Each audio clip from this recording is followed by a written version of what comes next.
நம்மை சுமக்கிறவர் கர்த்தர். It is God who carries us. என்னாலே அல்லாமல் உங்களால் ஒன்றுமே செய்ய முடியாது என்று சொன்னவர். He said you cannot do anything but only through me. இந்த காலையில் அவருடைய அனுக்கிரகம் நமக்கு தேவை. We need his compassion this morning. அவருடைய இரக்கம் நமக்கு தேவை. We need his mercy this morning. அவருடைய தயவு நமக்கு தேவை. We need his favor. உம்மாலே அல்லாமல் எங்களால் ஒன்றுமே செய்ய முடியாது ஆண்டவரே. Lord, we cannot do anything but without you, Lord. இந்த காலையில இந்த வருகிற மாதம் முழுவதும் தேவனுடைய சமாதானம் நம்முடைய இருதயங்களையும் நம்முடைய வீடுகளையும் நாம் செய்கிற ஒவ்வொரு காரியத்திலேயும் நம்முடைய ஊழியத்திலேயும் ஆளுகை செய்ய வேண்டியது அவசியம். In this month we need the peace of God to rule our hearts, our lives, our houses, and in everything that we do, and also in our ministry. சமாதானம் இல்லாமல் நம் வாழ்க்கையில எவ்வளவு செழிப்பு இருந்தாலும் அது எந்த பிரயோஜனமும் இல்லை. No matter how much prosperity we may have, without peace it is of no use. சண்டைக்காரியோடு ஒரு பெரிய வீட்டிலே வாழ்வதை விட ஒரு வீட்டினுடைய கூரையிலே வாழ்றது நல்லதுன்னு வாசிக்கிறோம் இல்லையா? We read it is better to live on the roof of a house than to live with a quarrelsome woman.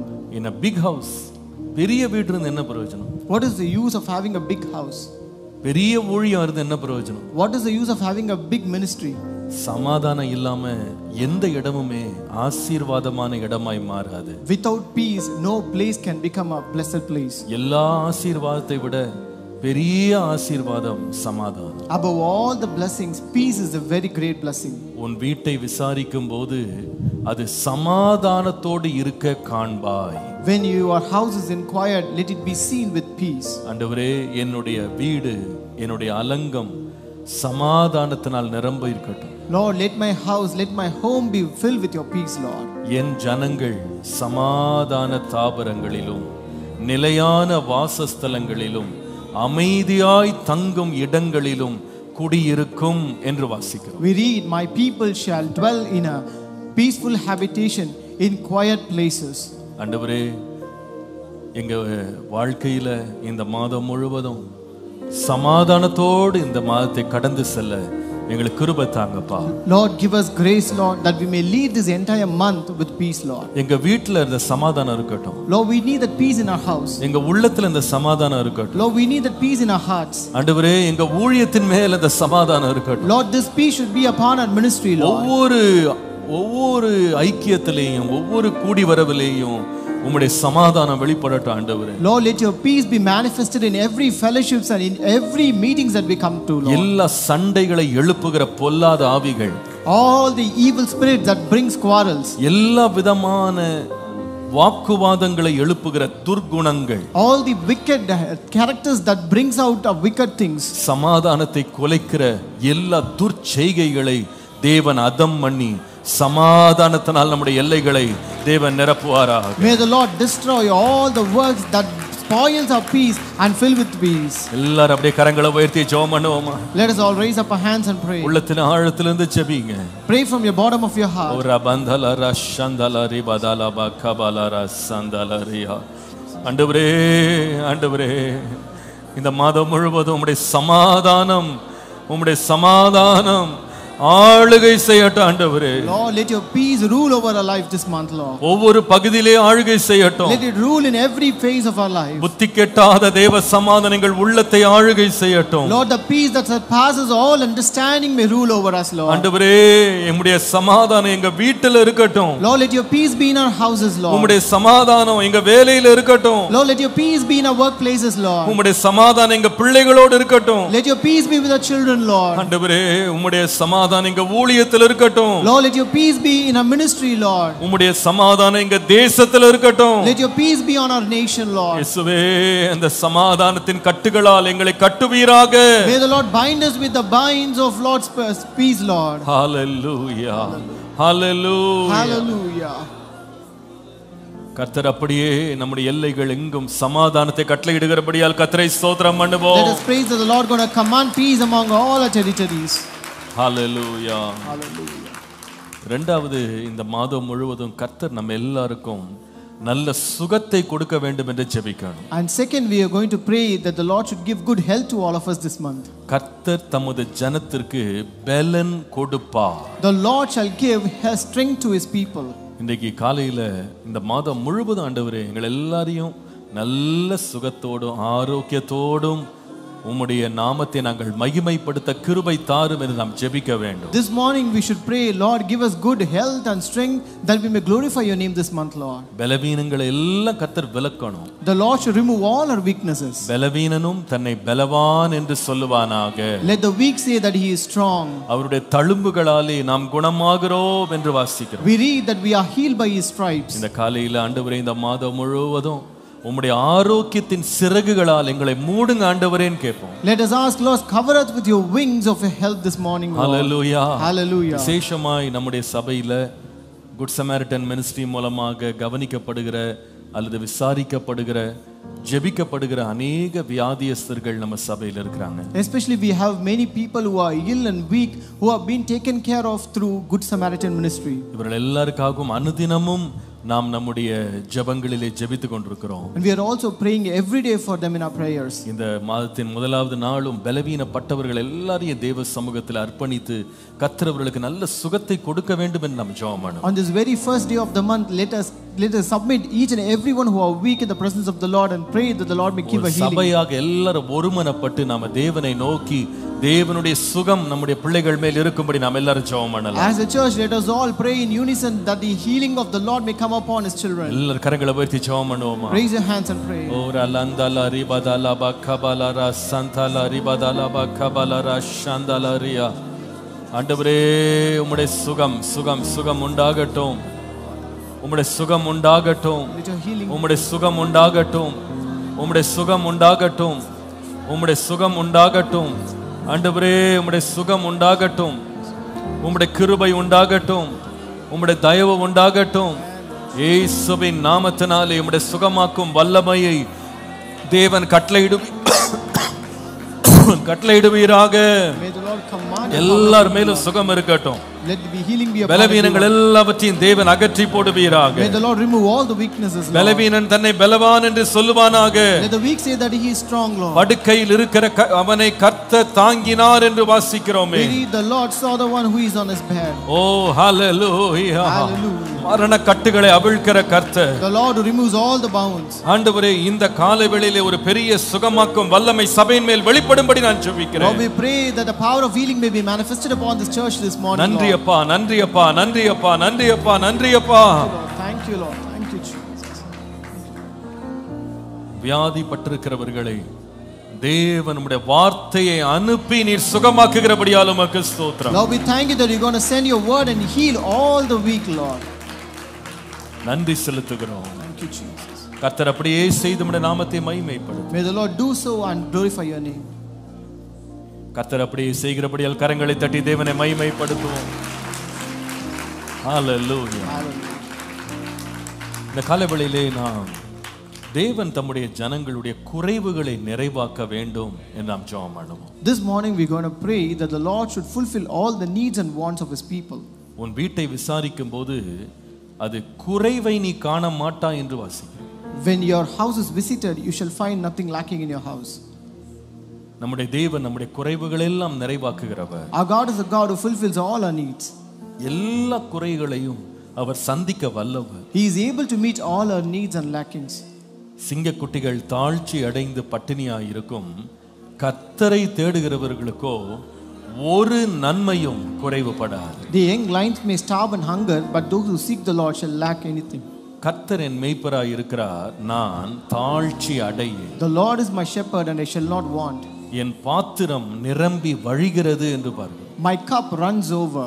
ஜீவனுள்ள நாளெல்லாம் நன்மையும் கிருபையும் என்னை தொடரும். And surely goodness and mercy shall follow me all the days of my life. நீயோ கடன் வாங்காதிருப்பாய், நீ கடன் கொடுப்பாய். You shall not lend, but you shall give. You shall not borrow, but you shall give. களஞ்சியங்களை நிரம்பி வழிய பண்ணுகிறவர். And the Lord will make us our barns to overflow. நம்முடைய அப்பத்தையும் நம்முடைய எண்ணெயையும் கர்த்தர் ஆசீர்வதிப்பார். Our God will bless our bread and oil. நம்முடைய ஆகாரத்தை அவர் ஆசீர்வதிப்பார். Our God blesses our food. குறைவில்லாமல் நம்மை நடத்த உண்மை உள்ள தேவன். And he is faithful to lead us without lack. இந்த மாதம் ஒவ்வொருவருடைய தனிப்பட்ட தேவைகளையும் கர்த்தர் சந்தித்து கர்த்தர் எல்லா குறைவுகளையும் நிறைவாக்க வேண்டும். This month the Lord should meet everyone's needs and he should fulfill all their needs. இயேசு தம்முடைய சீஷர்களை ஊழியத்திற்காக அனுப்பினார். The Lord Jesus sent his disciples to the ministry. அவர்கள் கைகளில் ஒண்ணுமே இல்ல. And there was nothing in their hands. வெறுங்கையா தான் போனாங்க. They went empty handed. எதையும் கொண்டு போகாதீங்கன்னு சொன்னார். He said, don't take anything along with you. நான் எல்லாம் முடிச்சு திரும்பி வரும்போது But when they returned after the ministry, உங்களுக்கு ஏதாவது குறைவு இருந்ததான்னு கேட்டார். he asked, did you lack anything? ஒன்றுமே குறைவில்லை. We lacked nothing. எல்லாம் கர்த்தர் சந்தித்தார். The Lord met all our needs. இந்த மாதம் ஒரு பெரிய சாட்சி எழும்ப வேண்டும். This month a testimony should rise up. ஒன்றுமில்லாம ஆரம்பித்தேன். I started with nothing. ஆனா கர்த்தரோ என் குறைவுகள் எல்லாம் நிறைவாக்கினார். But the Lord fulfilled all my needs. எனக்கு வேண்டியதெல்லாம் இருக்கிறது. I have everything that I need. எத்தனை பேர் விரும்புவீங்க அந்த மாதிரி ஒரு ஆசீர்வாதம் வேண்டும்? How many of you desire such a கரங்களை blessing? உயர்த்தி கர்த்தரை நோக்கி ஜெபம் பண்ணுங்க. Raise your hands and pray to the Lord. ஆண்டவரே, இன்றைக்கு ஆபிரகாம் கரங்களை விரித்து சொன்னானே, ஆண்டவரே, Lord Abraham, Lord, he stretched his hands and said, Lord, வானத்தையும் பூமியும் உடையவராகிய கர்த்தராலே நான் ஆசீர்வதிக்கப்படுவேன் என்று அவன் அறிக்கை பண்ணினான். he confessed that I will be blessed by the Lord, the maker of heaven and earth. ஆண்டவரே, இன்றைக்கு எங்கள் கரங்களை உமக்கு நேராய் உயர்த்துகிறோம். Lord, today we raise our hands towards you, எங்கள் Lord. எல்லா குறைவுகளையும் நீர் நிறைவாக்க வல்லவர். Lord, you are able to fulfill all our needs, Lord. நாங்கள் வாங்குகிறதை பார்க்கிலும் கொடுக்கிற பாக்கியவான்களாய் நாங்கள் மாறும்படி எங்களுக்கு செய்கிறவர். Lord, you are the one who will make us people who are blessed, who will give by giving blessings. எங்கள் தேவைகள் எல்லாம் அறிந்தவரே, Lord, you know all our needs, Lord. இந்த மாதத்தினுடைய எல்லா தேவைகளையும் சந்தித்து பரிபூர்ண ஆசீர்வாதத்தால் நிரப்புகிறபடியால் உமக்கு ஸ்தோத்திரம். Lord, we thank you that you're going to meet all our needs and fulfill us with a perfect blessing, Lord. உமக்கே மகிமை உண்டாகட்டும். Let you be glorified. கர்த்தர் அப்படியே செய்கிறபடியால் கர்த்தரை கரங்களை தட்டி ஸ்தோத்திரம் பண்ணுவோம். Thank God that is going to do so in our life. Hallelujah. Hallelujah. கடைசியாக At last, இந்த மாதத்துல கர்த்தரை இன்னும் அறிகிற அறிவிலே நாம் வளரவும் அவர் அண்டை சேரவும் கர்த்தர் நமக்கு கிருபை தரணும். this month the Lord should give us grace to grow more in the knowledge of knowing God and also draw near to him. பிரியமானவனே, உன் ஆத்துமா வாழ்கிறது போல நீ எல்லாவற்றிலும் வாழ்ந்து சுகமாய் இருப்பாய். My beloved, you shall be well with all things that you are well. நீங்கள் 23ஆம் சங்கீதம் வாசிக்கும்போது புல்லுள்ள இடங்கள்லயும் அமர்ந்த தண்ணீர் அண்டைக்கும் நடத்தின அதே ஆண்டவர். When you read Psalm 23, the Lord who led him through this green pastures and waters. ஆண்டவர் அதே ஆட்டை நீதியின் பாதையிலே கொண்டு போனார். The Lord also led the same sheep in the path of righteousness. நம்முடைய வாழ்க்கையும் இந்த மாதம் முழுவதும் தேவன் அண்டை கிட்டி சேருகிற ஒரு மாதமாய் இருக்கும். This month should be a month where we draw near to God. கர்த்தரை அறிகிற அறிவிலே நாம் வளரணும். We should grow up in the knowledge of knowing God. தேவனை நாம இன்னும் நெருங்கி வரணும். And we should come closer to God. நம்முடைய வாழ்க்கை பரிசுத்தத்திற்கு மேல் பரிசுத்தம் அடையணும். Our life should become holy and more holy. நம்முடைய பிதா பூரண சர்க்குணராய் இருக்கிறது போல நாமும் நம்முடைய எல்லா நடக்கைகளிலேயும் பூரண சர்க்குணராய் மாற வேண்டும். And we should also be noble and holy like how our Father who is in heaven is holy. அவரே நம்மை பரிசுத்தப்படுத்துகிறவர். And he is the one who sanctifies us. கர்த்தர் நம்மை இன்னும் அதிகமாய் அவர் அண்டை சேர்க்கும்படியாக. So that the Lord may draw us more closer to him. எத்தனை பேர் இன்னைக்கு ஜெபிக்கலாம்னு நினைக்கிறீங்க? How many of you want to pray today? கரங்களை உயர்த்தி ஜெபம் பண்ணுவோமா? Raise your hands and pray. ஆண்டவரே, எங்கள் வாழ்க்கையில் இருக்கிற ஆசீர்வாதத்திலே மேன்மையான ஆசீர்வாதம் உம்மை அறிவது ஆண்டவரே. Lord, the greatest blessing that we have in his life is to know you, Lord. உமக்கு பிரியமாக வாழ்வது ஆண்டவரே. To live a life pleasing to you, Lord. ஆண்டவரே, உம்மை இன்னும் சேவிப்பது ஆண்டவரே. Lord, to serve you more, Lord. ஆண்டவரே, இன்னும் உம்மை அறியவும் உம்மை கிட்டி சேரவும் எங்களுக்கு கிருபை தாங்க. Lord, give us grace to know you more and also draw closer to you, Lord. ஆண்டவரே, உம்முடைய வார்த்தையின்படி நாங்கள் நடக்க கிருபை தாங்க. Lord, give us grace to walk according to your word, Lord. உமக்கு கீழ்ப்படிந்திருக்க கிருபை தாங்க. Give us grace to obey you, Lord. உம்முடைய சத்தியத்தில் நடக்க கிருபை தாங்க. Give us grace to walk in your truth, Lord. இன்னும் கிட்டி சேர கிருபை தாங்க. Give us grace to draw nearer to you, Lord. ஆண்டவரே, உமக்கு இருதயத்துக்கு ஏற்ற மனிதர்களாய் எங்களை மாற்றுங்க. Lord, make us people who are pleasing to your heart, Father. ஆண்டவரே, எங்களை இன்னும் பரிசுத்தப்படுத்துங்க. Lord, sanctify us more. நற்குணசாலிகளாய் எங்களை மாற்றுங்க. Lord, make us noble people, Lord. எங்கள் நற்கிரியைகளை மனுஷர் கண்டு பரலோகத்தில் இருக்கிற தேவனை மகிமைப்படுத்தும்படி எங்கள் வெளிச்சம் பிரகாசிக்கும்படி கிருபை தாங்க. Lord, give us grace that our light may shine, that people may see our good works and glorify the Father who is in heaven. ஆண்டவரே, இன்னும் உமக்கு நெருக்கமாய் வாழ கிருபை தாங்க. Lord, give us grace to become more intimate to you, Lord. உம்முடைய பிரசன்னத்திலேயே நாங்கள் வாஞ்சையாய் தரித்திருக்க கிருபை தாங்க. Lord, give us grace to, Lord, dwell in your presence with great desire. உம்முடைய வேதத்தை அதிகமாய் ஆராயவும் உம்முடைய பாதத்திலே நாங்கள் காத்திருக்கவும் எங்களுக்கு கிருபை தாங்க. Lord, give us grace to study your word more and also stay in your presence, Father. இன்னும் உம்மை அறிய கிருபை தாங்க ஆண்டவரே. Lord, give us grace to know you more, Lord. Oh, hallelujah. Thank you, Lord. இன்னும் உம்மை அறியணுமே, இன்னும் உம்மை அறியணுமே, இன்னும் கிட்டி சேரணுமே, இன்னும் கிட்டி சேரணுமே. பிரசன்னா பிரசன்னா தேவ பிரசன்ன, உம்முடைய பிரசன்னம் ஆண்டவரே. Thank you, Jesus.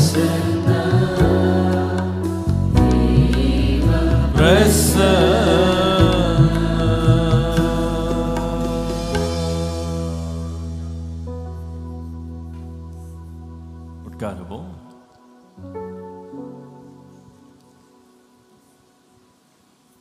கர்த்தர் நல்லவர். God is good.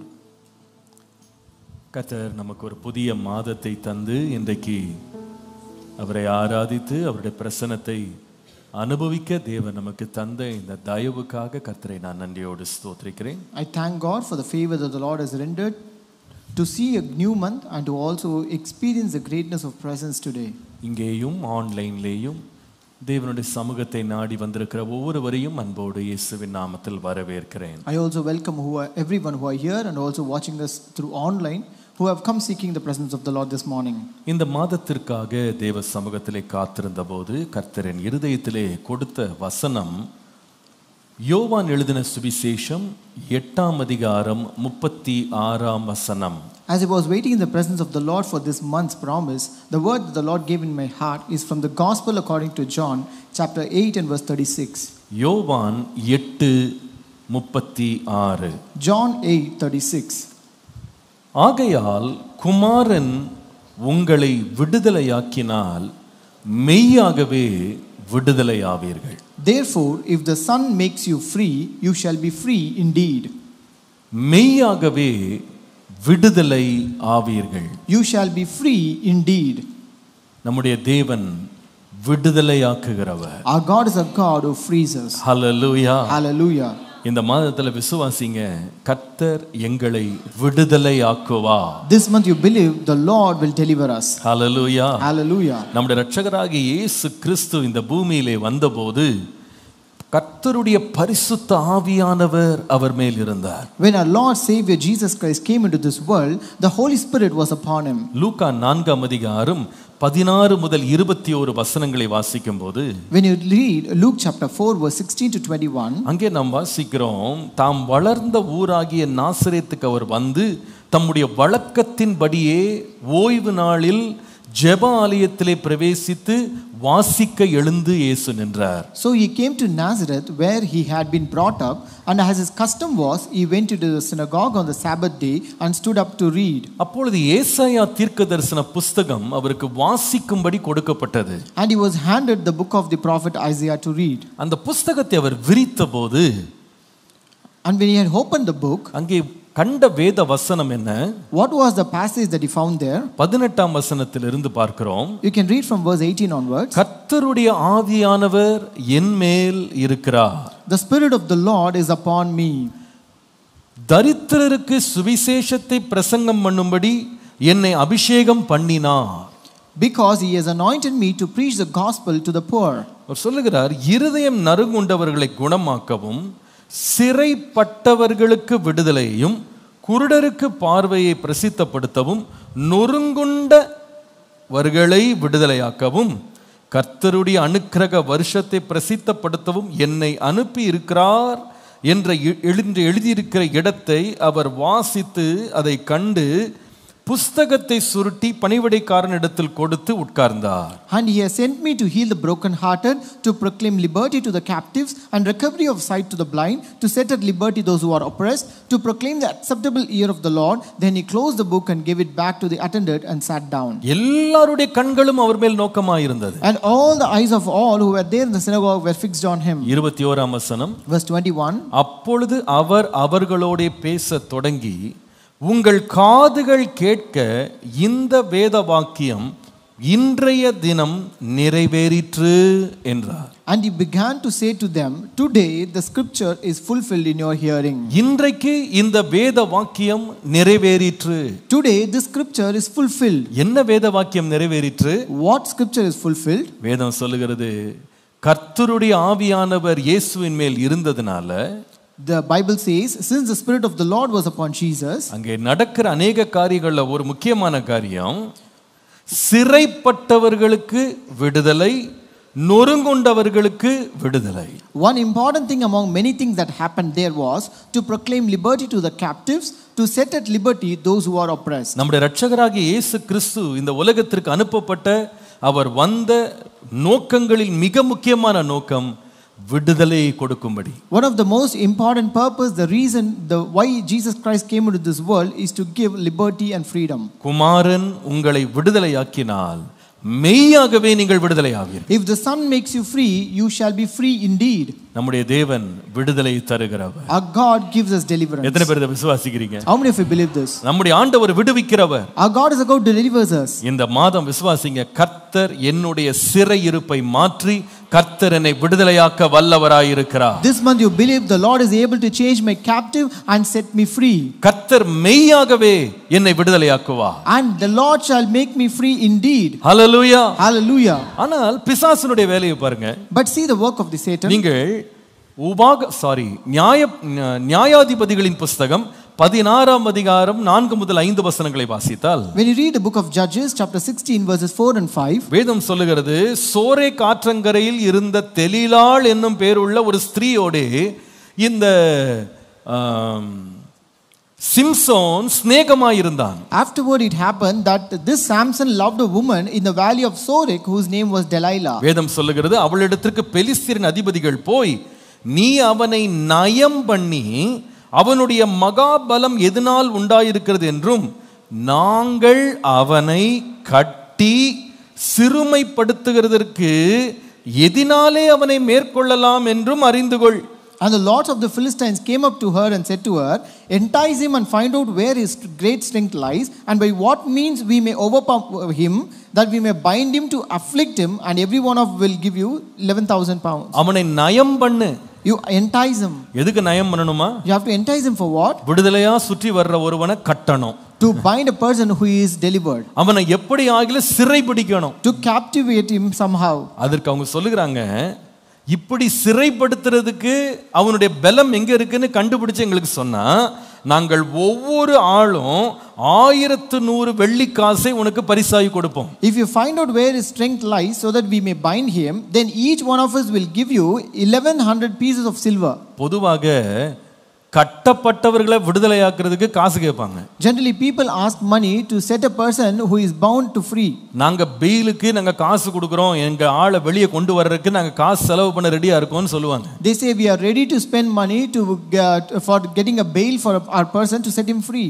ஆனால் இங்க பார்க்கிறோம், ஒவ்வொருத்தரும் 1100 வெள்ளிக்காசு தரேன். எதுக்குன்னா சுதந்திரமா சுற்றி வர்றவனை கட்டி போடணும். But here we see that every one of us are willing to give 1100 pieces of silver to bind a person who is going free. அப்போ அர்த்தம் என்னன்னா, தேவன் ஒருவனை விடுதலை ஆக்கணும்னு நினைக்கும் போது பிசாசுனுடைய திட்டமும் சதியும் எப்படிப்பட்டதுன்னா, எப்படியாகிலும் விடுதலையா சுற்றி இருக்கிறவங்களை கட்டி போடணும். So which means when the Lord intends to set a person free, the very intent and the purpose of Satan is to bind him somehow. ஆனால் இந்த காலைவேளையில நான் விசுவாசிக்கிறேன், But this morning I believe, எத்தனை சதி செய்து பிசாசானவன் தேவனுடைய ஜனங்களை கட்டணும் அப்படின்னு தீர்மானித்தாலும், no matter how much the Satan try to scheme and plan to bind people of God, குமாரன் விடுதலை ஆக்கினால் மெய்யாகவே நாம் விடுதலை ஆவோம். if the Son makes us free, then we shall be free indeed. இந்த மாதம் விசுவாசிங்க, இந்த மாதம் கர்த்தர் எனக்கு விடுதலை தருகிற மாதம்.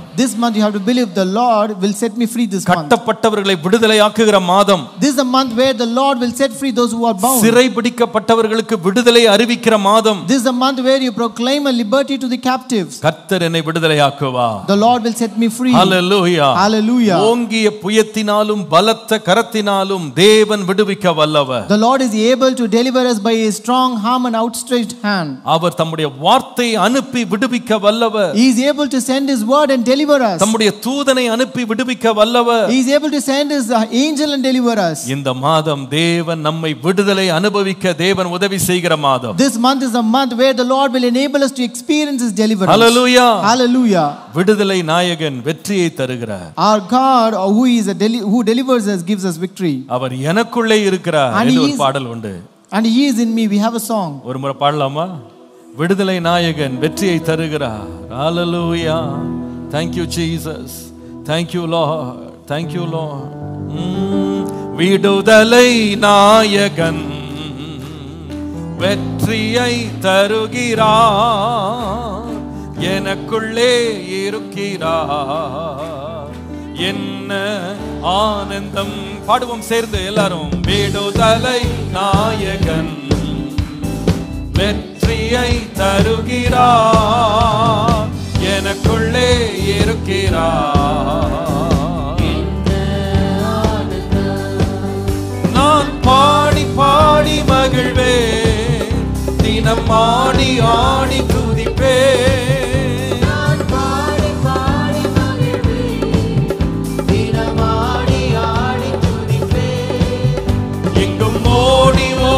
சொல்லுவே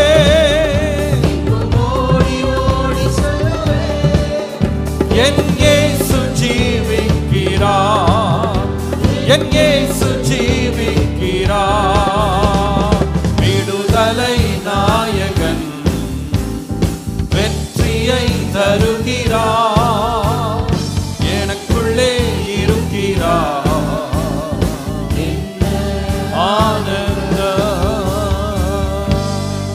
Hallelujah. Hallelujah. குமாரன் விடுதலையாக்கினால் மெய்யாகவே நீங்கள் விடுதலையாவீர்கள். If the Son makes you free, you shall be free indeed. இந்த காலவெளியிலே தேவன் தருகிற விடுதலையை குறித்து கர்த்தர் தியானிக்க செய்தபோது 3 காரியங்களில் நம்முடைய தேவன் நமக்கு விடுதலை தருகிறவர் என்பதை ஆண்டவர் எனக்கு சுட்டி காண்பித்தார். When the Lord made me to meditate about the things where the Lord will gives us freedom or deliverance, the Lord showed me 3 things in which the Lord gives us freedom. முதலாவது ஒரு விடுதலையை தேவன் கொடுத்ததை லூக்கா எழுதின சுவிசேஷம் 13ஆம் அதிகாரம் 10 முதல் 16 வசனங்களை நாம் வாசிக்கலாம். The first deliverance we can read in Luke chapter 13 verses 10 to 16. அதிலே 16ஆம் வசனத்தை உங்களுக்கு நான் முதலாவது வாசித்து காண்பிக்கிறேன். I want to read verse 16 first. வேதம் சொல்லுகிறது, இயேசு சொல்லுகிற வார்த்தை, இதோ சாத்தான் 18 வருஷமாய் கட்டி இருந்த ஆபிரகாமின் குமாரத்தியாகிய இவளை ஓய்வு நாளில் இந்த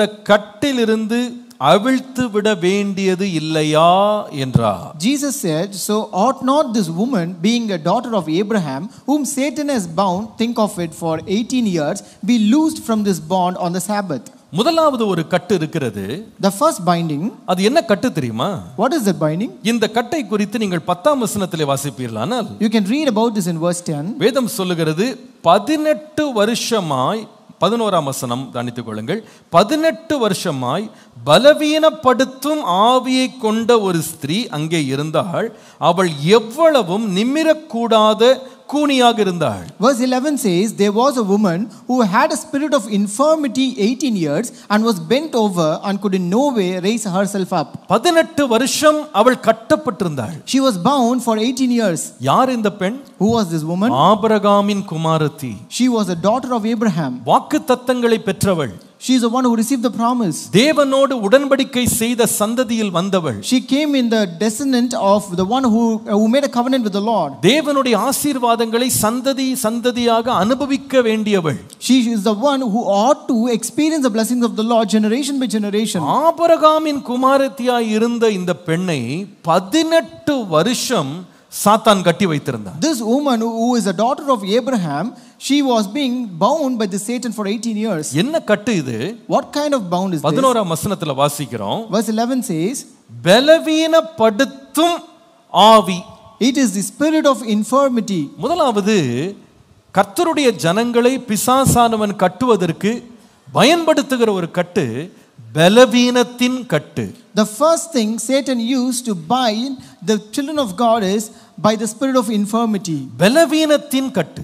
Bound by the spirit of இந்த infirmity. பலவீனத்தின் கட்டை 18 வருஷம் பிசாசானவன் கட்டி இருந்தான். So this Satan has bound this woman for 18 years using the spirit of infirmity. 18 வருஷம் அப்படின்னு சொல்றது கிட்டத்தட்ட வாழ்க்கையில பாதி காலம் இந்த கட்டினால் இந்த பெண் கட்டப்பட்டிருக்கிறாள். 18 long years is almost half of the lifetime where she was bound by this spirit. அவள் வாழ வேண்டிய வயது, அவள் நல்ல வாழ்க்கை அனுபவிக்க வேண்டிய வயதெல்லாம் கட்டப்பட்டவளாய் இருந்தாள். The very life where she has to, the prime ages of his life where she has to experience and enjoy her life was totally bound by this. நான் நினைக்கிறேன் சரீரத்துல ஒரு பலவீனம் ஒரு சின்ன ஒரு எலும்பு முறிவு சில பேர் பார்த்திருக்கிறேன், ஒரு ஸ்லிங் போட்டு கையில ஒரு சின்ன எலும்பு முறிவுக்காக ஒரு மாவு கட்டு போட்டுருப்பாங்க. So I have seen certain people, because of the fracture, they might be having a kind of fracture tied in their because of the fracture. அப்போ அந்த wound அவங்க டை பண்ணி அவங்க அந்த பிளாஸ்டர் பண்றாங்க பாத்தீங்களா, அந்த சின்ன பிளாஸ்டர் அந்த மாவு கட்டை பாத்தீங்கன்னா அந்த ஒரு சின்ன மாவு கட்டிலே அவங்க வாழ்க்கையே நின்னு போன மாதிரி இருக்கும். So because of the small plaster because for this fracture, they feel that the entire life is at pause now. அப்படியே ஸ்டில் ஆன மாதிரி இருக்கும், எதுமே செய்ய முடியல. They feel that the entire life is at still. எவ்வளவு காலம் இது? For how long years? ஒரு மாசம் கட்டி வச்சிருப்பாங்க. It might be for 1 month. அது சரீரத்துல ஒரு சின்ன பகுதியில கட்டுனாலே அவங்களுக்கு வேலைக்கு போக முடியாது, சமைக்க முடியாது, சாப்பிட முடியாது, தங்க வேலைகளை செய்து கொள்ள முடியாது, அதற்கு உதவி செய்யறதுக்கு எத்தனையோ பேர் வேணும். And when you are bound in very small part of your body, they were not able to do anything. They can't go to their workplace, they can't eat, they can't do any of their routine works. They need help of other people. ஒரு மாதம் சரீரத்துல ஒரு சின்ன பகுதி கட்டப்பட்டாலே அவங்க வாழ்க்கை ஸ்தம்பித்து போகிறது. So when a small part of the body is being bound for 1 month, the entire life is at still. ஆனால் வேதம் சொல்லுகிறது இந்த பெண் ஒரு மாதம் அல்ல 18 வருஷம் கட்டப்பட்டிருந்தாள். But the Bible says this woman was not bound for 1 month but for 18 years. இந்த பலவீனத்தின் கட்டு அவளுக்கு என்ன செய்தது பாருங்க. What did the spirit of infirmity do to her? 11ஆம் வசனத்தின் கடைசி பகுதி சொல்லுகிறது. Verse 11, the last part says, அவள் எவ்வளவும் நிமிர முடியாத கூனியாக மாறியிருந்தாள். She was bent over and could in no way raise herself up. எந்த முயற்சி எடுத்தாலும் நிமிர முடியல. No matter how much she tries, she is not able to raise herself up. எனக்கு இதை வாசித்த பொழுது எனக்கு சற்று வேதனையாக இருந்தது. When I read this, I really felt very bad and painful for it. வாழ்க்கையில நிமிர்ந்து நடக்கிறது அப்படின்றது ஒரு பெரிய ஆசீர்வாதம். So walking straight is a great blessing in our life. ஒரு ஆள் நிமிர்ந்து உட்கார்ந்தாதான், நிமிர்ந்து நடந்தாதான் அவங்க இந்த உலகத்துல என்ன இருக்குன்னு அவங்கள பார்த்து இந்த அழகெல்லாம் ரசிக்க முடியும். Only if a person is able to stand straight or sit straight, he is able to see all the beautiful things of this world and experience it. நிமிர்ந்து நின்னாதான் சுற்றி இருக்கவங்களோட பேச முடியும். Only if he stands straight, he is able to speak with other people. சில வேளையில சில பேர் பிள்ளைகளை பார்த்து சொல்லுவாங்க, எதுக்கு குனிஞ்சிக்கிட்டே பேசுற, நிமிர்ந்து பேசுன்னுவாங்க. Sometimes certain people will ask their children, why are you always bending down and speaking? See straight and talk. என்ன பார்த்து பேசு. Look at me and talk. ஆனா இந்த பெண்ணை பாருங்க. But look at this woman. 18 வருஷமா சுற்றி மக்கள் இருந்தாலும் யாரையும் பார்க்க முடியல. But this woman for 18 years, though there are people around her, she was not able to see anyone. கண்ணு இருக்குங்க, ஆனா பார்க்க முடியல. She has eyes but she could not see. அவள் உயிரோடு இருக்கிறாள், வாழ்க்கையை அனுபவிக்க முடியல. She is alive but she cannot enjoy her life. அவளுடைய வாழ்க்கையே நிமிர்ந்து பார்க்க முடியாம தரையவே பார்த்துட்டு இருக்கிறபடி அவளுடைய உடம்பு முழுவதும் பெண்ட் ஆகிவிட்டது. Her body is totally bent where her entire life she has to look down rather than looking up straight. அவள் மேலே உயர முடியல, அவள் தாழ்ந்திருக்கிற நிலைக்கு இந்த பிசாசினுடைய கட்டு, பலவீனத்தின் கட்டு அவளை அப்படியே மடித்து விட்டது. So she is not able to stand straight or stand straight, whereas this bound of infirmity has made her to totally go down. வாழ்க்கை இருக்கிறது, உயிர் இருக்கிறது, அனுபவிக்க முடியவில்லை. She has a life but she is not able to experience that. அவளுடைய வாழ்க்கையில உறவுகளை கட்ட முடியவில்லை. She was not able to build relationships in her life. தன்னுடைய சந்தோஷத்தை அனுபவிக்க முடியவில்லை. She was not able to enjoy the happiness in her life. வாழ்க்கையே வேதனைதான். Entire life is painful. நான் நினைக்கிறேன் இப்படிப்பட்ட வேதனை உள்ள பெண்ணை இயேசு குணமாக்க சித்தமானார். And here Jesus intend and purpose to heal a woman who is being painful in such a way. ஆனால் இயேசு குணமாக்க அந்த தேவாலயத்துக்குள்ளே, ஜெபாலயத்துக்குள்ளே வந்தபோது, but when Jesus came into that synagogue to heal her, நீங்கள் 14ஆம் வசனத்துல பாருங்க. you can read in verse 14. அந்த ஜெபாலய தலைவன் கோபமடைந்தானா.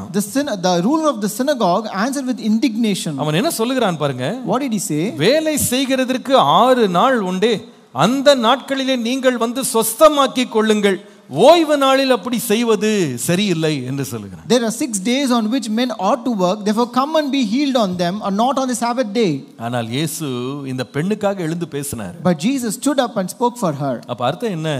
What does it mean? அவளுடைய வேதனை ஜெபாலய தலைவனுக்கும் புரியல. The ruler of the synagogue also could not understand the pain of this woman. பேர் என்ன இவருக்கு? What is his name? ஜெப ஆலய தலைவன். He is called the ruler of the synagogue. இவர் ஜெபம் பண்றதுலயும் ஜெப ஆலயத்தை பராமரிக்கிறதுலயும் இவருக்கு ரொம்ப முக்கியமான பொறுப்புகள் இருக்கு. And he has great responsibility in praying and also taking care of that synagogue. ஜெபம் பண்றவனுக்கே ஒரு அம்மா படுற வேதனையிலிருந்து விடுதலை பெறறத பற்றி அவனுக்கு கவலை இல்லாம இருந்தான். Even a person who prays, he is not even concerned about a woman being set free from the bound for 18 years. ஏன் தெரியுமா? You know why? அந்த வேதனை அவனுக்கு இல்ல. Because he did not have that pain. அதான் ஆண்டவர் கேக்குறாரு. That's why Jesus said, ஏப்பா உன்னுடைய எருதோ கழுதையோ ஓய்வு நாள்ல போய் குழியில விழுந்தா நீ ஓய்வு நாள்னு அதை தூக்காம இருப்பியா? And he says that if your ox or donkey falls into a pit on a Sabbath day, will you not raise them up? உன்னுடைய ஆடு உன்னுடைய மாடுனா உனக்கு எவ்வளவு கவலை வருது. See how much you are concerned about your own goats and cattle. இந்த பெண் உனக்கு அறிமுகமாகாத பெண்ணா இருக்கலாம். This woman might be unfamiliar to you. இந்த பெண் உனக்கு அந்நிய பெண்ணா இருக்கலாம். This woman might be a stranger to you. ஆனா இந்த பெண் என்னுடைய பிள்ளை. But this woman is my daughter. 18 வருஷமாய் அவள் கஷ்டப்படுகிறாள். She is struggling for 18 years. இந்த ஓய்வு நாளில் அவளுக்கு நான் நன்மை செய்வேன். And I will do good on this day of Sabbath. Hallelujah. Hallelujah. இயேசு அந்த ஸ்திரீயை பலவீனத்தினின்று விடுதலையாக்கப்பட்டாய் என்று சொல்லி 12ஆம் வசனத்துல 13ஆம் வசனம் அவள் மேல் தமது கைகளை வைத்தார். And Jesus said, woman, you are loosed from your infirmity, and he laid his hands on her. அவள் மேல் கை வைத்தார். He laid his hands on her. உடனே அவள் நிமிர்ந்து தேவனை மகிமைப்படுத்தினார். And immediately she was made straight and glorified God. இந்த காலையில் நான் விசுவாசிக்கிறேன். This morning I believe. குமாரன் விடுதலையாக்கினால் மெய்யாகவே நீங்கள் விடுதலையாவீர்கள். If the Son makes you free, you shall be free indeed. ஆபிரகாமின் குமாரத்தியே, ஆபிரகாமின் குமாரனே, 18 வருஷமாய் உன் சரீரத்திலே வேதனையோடு இன்றைக்கு நீ இந்த ஆலயத்துக்கு வந்திருக்கலாம். Oh daughter of Abraham, oh son of Abraham, you might be struggling with a bound of infirmity for 18 years and struggling, and you have come to this church this morning. இந்த அதிகாலை ஜெப வேளையிலே நம்முடைய இரட்சகராகிய இயேசு கிறிஸ்து இங்கே இருக்கிறார். And our Lord Savior Jesus Christ is here amidst us in this morning prayer hour. நீ வாழ முடியாமல், நிமிர முடியாமல், சுகமாய் இருக்க முடியாமல் வேதனையோடு வந்து உட்கார்ந்திருக்கலாம். You are seated here with a pain where you cannot live properly, where you cannot sit straight or stand straight or see straight. உன்னுடைய வாழ்க்கையே முடங்கி போனது போல இருக்கிறது. Your entire life is at a still now. ஆண்டவரே, எத்தனை வருஷமாய் நான் இப்படி வேதனை அனுபவிப்பேன்? Lord, how many years will I go through this pain, Lord? ஆனால் இன்றைக்கோ நம்முடைய இரட்சகராகிய இயேசு கிறிஸ்து உன்னை சந்திக்க வந்திருக்கிறார். But today our Lord Jesus Christ has come to meet you. நீ ஆண்டவருடைய வார்த்தையை விசுவாசிக்க முடியுமானால், If you can believe the word of God today, இன்றைக்கு பிலீவ் பண்ணுங்க. ஆண்டவரே, என்னுடைய வேதனை நீங்கி என்னை சுகமாக்கும்படி ஆண்டவரே பலவீனத்தின் கட்டுகளை அவிழ்க்கிற தேவகுமாரன் வந்திருக்கிறீர். Lord, believe today saying, Lord, you are here so that you will set me free from the binds of the spirit of infirmity. வசனத்தை கேட்கிற இந்த வேளையிலேயே கர்த்தர் குணமாக்க வல்லவர். As you listen to the word, the Lord is able to heal you now. விடுதலையாக்க வல்லவர். The Lord is able to set you free. அவரால் சுகமாக்க முடியாத ஒரு பலவீனம் ஒன்றும் இல்லை. There is no sickness which God cannot heal. அது தேவனுடைய வல்லமையை வெளிப்படுத்துகிற இடம். That is a place where the power of God is manifested. இன்றைக்கு ஆண்டவர் தம்முடைய பிள்ளைகளை விடுதலையாக்க இறங்கி இருக்கிறார். Today the Lord has descended down to heal his people. இந்த வசனத்தை கேட்டுக்கொண்டிருக்கும் போதே நீ விசுவாசிக்க முடியுமானால், As you are listening to this word, if you can believe this, உன் சரீரத்தில் இருக்கிற பலவீனத்தின் கட்டுகளை தேவன் அவிழ்த்து தேவன் இன்றைக்கு உன்னை விடுதலையாக்க வல்லவர். the Lord is able to loosen all the binds of your flesh and is able to set you free today. இந்த பலவீனம் மற்றவர்களுக்கு புரியாத ஒரு பலவீனமா இருக்கலாம். This weakness might be something which other cannot understand. மற்றவர்கள் பரிதபிக்காத ஒரு பலவீனமா இருக்கலாம். This infirmity might be something which people cannot even have pity over you. நீங்கள் ஒருவேளை கடந்து போகிற பலவீனத்தை சில பேர் பார்த்தும் பார்க்காதது போல கடந்து போகலாம். And certain people may even not even consider or not even look at your infirmity. ஆனால் தேவன் சொல்லுகிறார், உன்னை நான் கண்டிருக்கிறேன், உன்னுடைய வேதனை அறிந்திருக்கிறேன், இதோ இன்றைக்கு உன்னை குணமாக்குவேன். But God says, I have seen you, I know your pain, and today I am going to heal you. இன்றைக்கு இந்த ஜெப வேளையிலே கர்த்தர் உன்னுடைய கட்டுகளை அவிழ்த்து விடுகிறார். And today in this prayer, however, the Lord is going to heal and loose all your binds. இத்தனை ஆண்டுகளாய் நிமிர்ந்து நிற்க முடியாத உன்னை கர்த்தர் நிற்க பண்ணுவார். The Lord will make you stand straight who are not able to stand straight for so many years. உனக்காக வழக்காடுகிற ஒரு தேவன் இருக்கிறார். We have a God who can advocate for you. உனக்காக பரிதபிக்கிற ஒரு தேவன் இருக்கிறார். There is a God who can empathize for உன்னை you. விடுதலையாக்குகிற ஒரு வல்லவர் இருக்கிறார். You have a powerful God who can deliver you. தேவ குமாரன் உன்னை விடுதலையாக்கும்படி வெளிப்பட்டிருக்கிறார். And the Son of God is manifested to set you free today. இன்றைக்கு காலையிலே விசுவாசிக்க முடியுமானால், This morning, if you can believe that, நீங்கள் இருக்கிற இடத்துல ஆண்டவரே என்னை நீர் குணமாக்கும் என்று கேளுங்க. ask God, heal me in every place wherever you are. ஒரு நிமிஷம் அப்படியே கண்களை மூடுவோம். Let us close our eyes. பலவீனத்தின் கட்டுகள் இருக்கிற ஒவ்வொருவர் மேலும் Upon everyone who is suffering from the spirit of infirmity, தேவனுடைய வல்லமை வெளிப்படுவதாக. may the power of God be manifested. இன்றைக்கு குமாரனாகிய நீர் விடுதலையாக்குவீராக.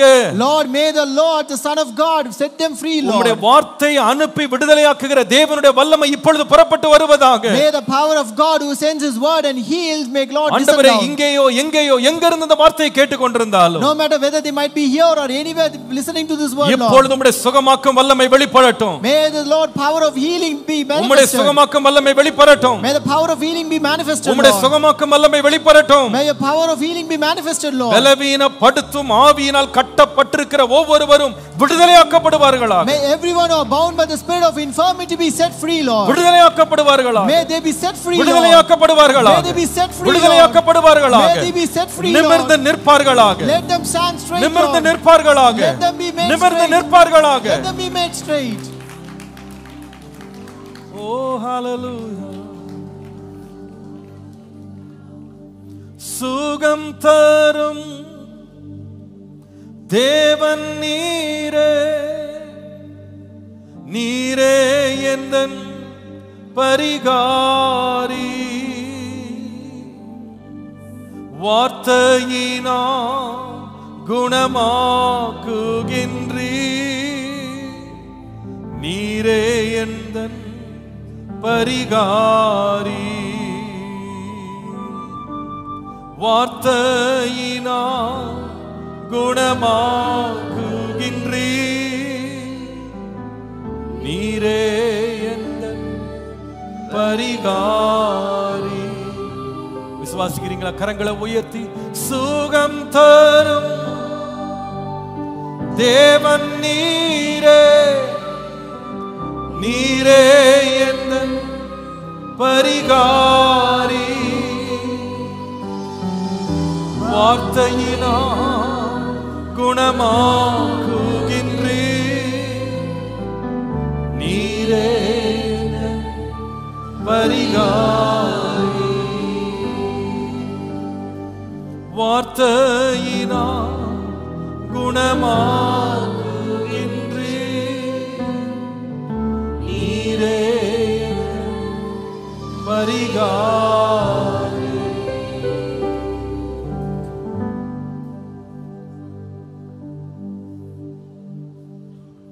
குமாரன் விடுதலையாக்கினால் மெய்யாகவே நீங்கள் விடுதலையாவீர்கள். If the Son makes you free, you shall be free indeed. யாரை ஆண்டவர் விடுதலையாக்குகிறார்? Whom will the Lord set them free? முதலாவது, பலவீனத்தின் கட்டினால் கட்டப்பட்டிருக்கிறவர்களை தேவன் விடுதலையாக்குகிறார். Number one, the Lord will set them free who are bound by the spirit of infirmity. இரண்டாவது, ஒரு கட்டையும் தேவன் விடுதலை தந்து தேவன் விடுவிக்க வல்லவர். Number two, there's one more thing where the Lord will give freedom and deliverance. ஆதியாகமம் 39:19-20 வசனங்களை பாருங்கள். Genesis 39 verses 19 and 20. உம்முடைய வேலைக்காரன் எனக்கு இப்படி செய்தான் என்று தன் மனைவி தன்னோடு சொன்ன வார்த்தைகளை அவனுடைய எஜமான் கேட்டபோது அவனுக்கு கோபம் மூண்டது.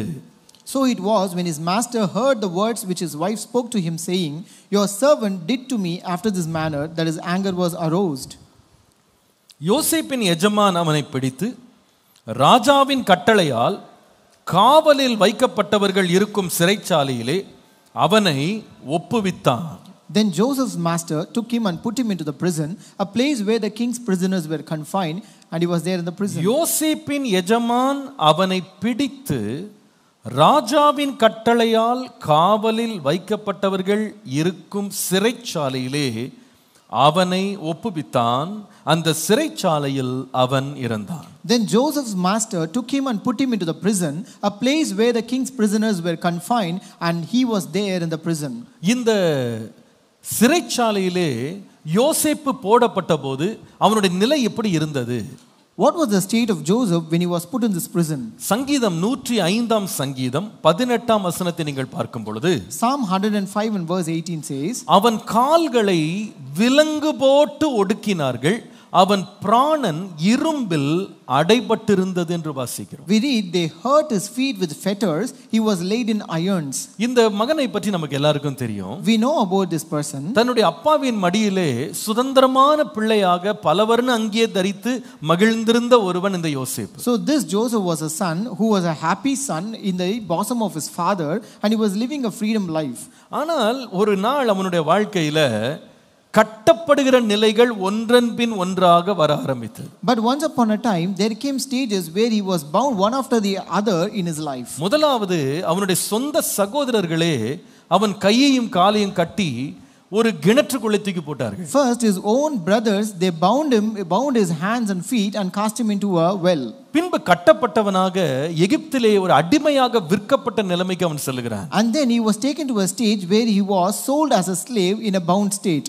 அடுத்ததாக போர்த்திபாரின் வீட்டிலே வேலைக்காரனாக வந்து அமருகிறான். And then he was appointed as a servant in the house of Potiphar. அந்த இடத்திலே கொஞ்ச நாள் அவனுக்கு விடுதலை கிடைத்தது போல இருந்தது. It appeared as if he had a freedom for a very short while there. அந்த போர்த்திபார் இவன் மேல் தயவு வைத்து இவன் கையிலே எல்லா காரியத்தையும் ஒப்பு கொடுத்தான். And Potiphar showed favor on him, and he gave all the responsibilities of the house to him. வேதம் சொல்லுகிறது, தன் மேஜையிலே வைக்கப்பட்ட ஆகாரத்தை தவிர ஒன்றை குறித்தும் இந்த போர்த்திபார் கவலைப்படாமல் எல்லாவற்றையும் இந்த யோசேப்பின் கையிலே ஒப்பு கொடுத்தான். And here the Bible says this Potiphar was not concerned about anything except the food on his table, and he handed over every responsibility to the hands of Joseph. அப்போ ஓரளவு ஒரு சுதந்திரம் அவனுக்கு அந்த வீட்ல இருந்தது. So it appears as if he had a good freedom there. ஆனா உங்களுக்கு தெரியும், தேவன் ஒரு மனுஷனுக்கு சுதந்திரத்தை கொடுக்கும்போது சத்துருவானவன் எப்படியாவது அவனை கட்டணும்னே அவன் பின்னாலே வருகிறது நீங்க பார்க்கலாம். And we know when God always intends to give freedom to a person, Satan always follows him to bind him somehow.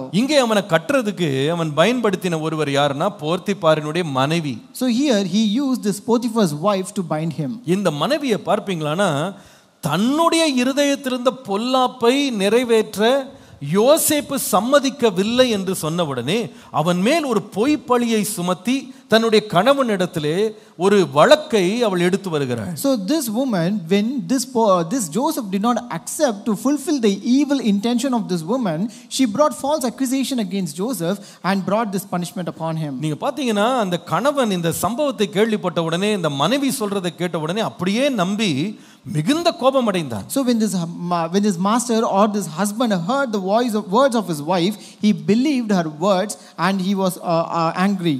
அவன் வந்து விசாரிச்சானா கூட தெரியல. We don't know whether he inquired or not. இது உண்மையா இது நடந்ததா அப்படினு யோசேப்ட்ட விசாரித்தது போல தெரியல. We don't find even whether he inquired whether it is right or wrong to Joseph. வேதம் சொல்லுகிறது 20ஆம் வசனத்துல அவனை இந்த எஜமான் பிடித்து ராஜாவின் கட்டளையால் காவலில் வைக்கப்பட்டவர்கள் இருக்கும் சிறைச்சாலையிலே அவனை ஒப்பு கொடுத்தான். Verse 20 says, Joseph's master, he took him and put him into the prison, a place where the king's prisoners were confined.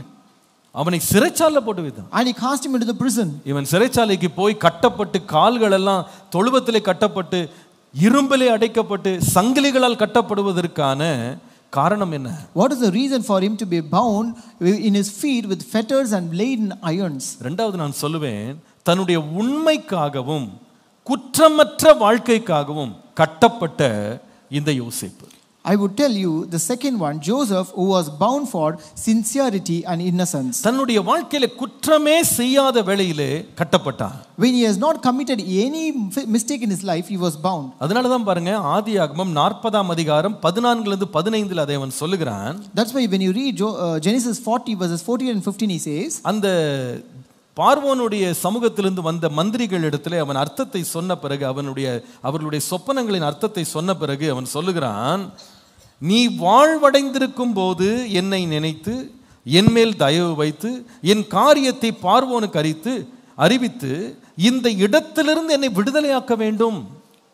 After he interpreted the visions of the ministers who came from Pharaoh, he says, "Remember me when it is well with you, and please show kindness to me. Make mention of me to Pharaoh and get me out of this house." 15ஆம் வசனம். Verse 15. நான் எபிரேயருடைய தேசத்திலிருந்து களவாய் கொண்டு வரப்பட்டேன். என்னை இந்த காவல் கிடங்கில் வைக்கும்படி நான் இவ்விடத்தில் ஒன்றும் செய்யவில்லை என்று சொன்னான். For indeed I was stolen away from the land of the Hebrews, and also I have done nothing here that they should put me into this dungeon. எனக்கு அந்த வார்த்தை ரொம்ப என்னை தொட்டது. This word really touched me. இந்த காவல் கிடங்கில் வைக்கும்படி நான் இவ்விடத்தில் ஒன்றும் செய்யவில்லை.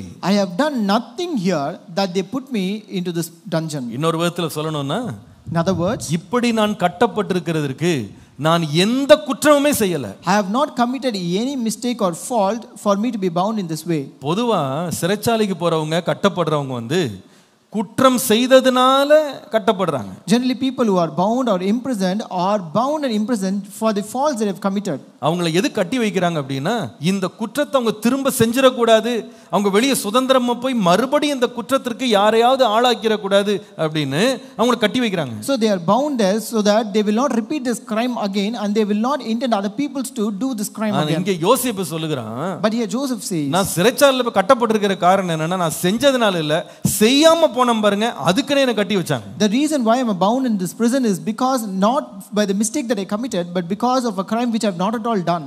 அதாவது குற்றம் செய்த இந்த போர்த்திபாரின் மனைவி வெளியே சுதந்திரமா இருக்கிறாள். This Potiphar's wife who committed a crime, she is walking around in freedom outside. குற்றம் செய்யும்படி கட்டாயப்படுத்தின பெண் வெளியே சுதந்திரமா இருக்கிறாள். A woman who compelled him to commit a crime, she is very happy free in freedom outside. ஆனால் குற்றம் செய்ய மாட்டேன், பாவம் செய்ய மாட்டேன், இந்த துணிகரமான அக்கிரமத்தில் ஈடுபட மாட்டேன் என்று சொன்ன யோசேப்பு உள்ள இருக்கிறான். But this Joseph who said he will not, who refused to do this crime, who said who will not dare to do this crime, is inside bound in the prison. ஏன் இவன் உள்ள வந்தான் தெரியுமா? Why did he come inside? அந்த போர்த்திபாரின் மனைவி குற்றம் செய்ய தூண்டினது மாத்திரம் அல்ல, குற்றம் செய்ய மாட்டேன் என்று சொன்ன யோசேப்புக்கு விரோதமாக தடயங்களை வைத்திருந்தாள். So this Potiphar's wife not only triggered and compelled him to do this crime, but she also had evidence against this Joseph who refused to do this crime. அதுவும் பொய்யான ஒரு தடயம் தான். And those are also false evidences.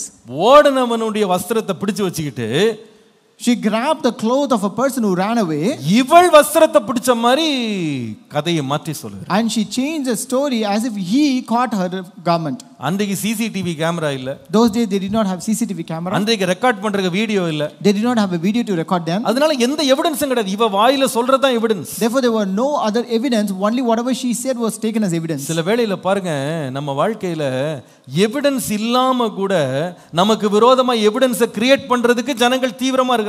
Sometimes even in our life there are people who are very much eagerly waiting to create evidences without no evidence. ஆனால் நிறைய வேளையில நாம சொல்லுகிற உண்மையான மெய்யான சத்தியத்தை கேட்டு நம்புறதை விட பொய்யான தடயங்களை அப்படியே நம்புகிறதற்கு ஒரு பெருங்கூட்டம் ஆயத்தமா இருக்கு. And most of the times we have a big crowd of people who trust and believe those false evidences and manipulated evidences rather than the truth that we tell. எனக்கு ரொம்ப ஆச்சரியமா இருந்தது. I was really surprised. சரி, போர்த்திபார் தான் விசாரணை பண்ணல. See, only this Potiphar has not inquired about this. ஏன்னா அவர் அந்த பெண்ணினுடைய கணவன், அவர் மனைவி சொல்றதை அப்படியே நம்பிட்டாரு. Because he was the husband of that woman, and so therefore he believed his wife. நான் யோசித்தேன், இவனை எங்க கொண்டு போன? ராஜாவினுடைய கைதிகள் இருக்கிற சிறைச்சாலை கொண்டு போயிருக்கான். But here they have took him to a place where the king's prisoners are confined. அங்கேயாவது விசாரணை பண்ணிருக்கலாம். And at least there should occur an inquiry there. சரி, கணவன் தான் நம்ப மாட்டேங்கிறாரு. See, husband is not believing there. ஆனா அந்த அரசாங்கமாவது அவன் பக்கம் நிக்கும்னு பார்த்தா அரசாங்கமும் அவனுடைய வாதத்தை ஏற்றுக்கொண்டது போல தெரியல. At least if we see, the government was on his side, but even the government has not accepted his argument. நான் யோசித்து பார்க்கிறேன், அந்த வீட்டுல நிறைய வேலைக்காரங்க இருந்தாங்க இல்லையா? I thought there are many servants in that house, right? இவனோட வேலை செய்தவங்க எவ்வளவு பேர் கூட இருந்தாங்க. There were many servants who worked along with him in that house. இவனுக்கு இந்த பிரச்சனை இருக்குன்றத கண்டிப்பா அவனை சுற்றி இருக்கிறவர்கள் அறிந்திருப்பாங்க. And truly the people and the servants around him should have known, they should be aware of this problem that he is going through. ஏனென்றால் இது ஒரு நாள் வந்த பிரச்சனை இல்ல. Because this problem did not occur in one day. பல நாள் இந்த பெண்ணுக்கு இந்த யோசேப்புக்கு இந்த பெண் தொந்தரவு கொடுத்து கொண்டே இருக்கிறார். This woman was pestering him for many days. நீங்க ஒரு ஆபீஸ்ல இந்த மாதிரி ஒரு பிரச்சனை நடக்குன்னா கண்ணை வச்சே சொல்லிடுவாங்க, உனக்கு பிரச்சனை இருக்கு, உன்னை இந்த மாதிரி தொடர்றாங்க, உனக்கு இந்த போராட்டம் இருக்குன்னு.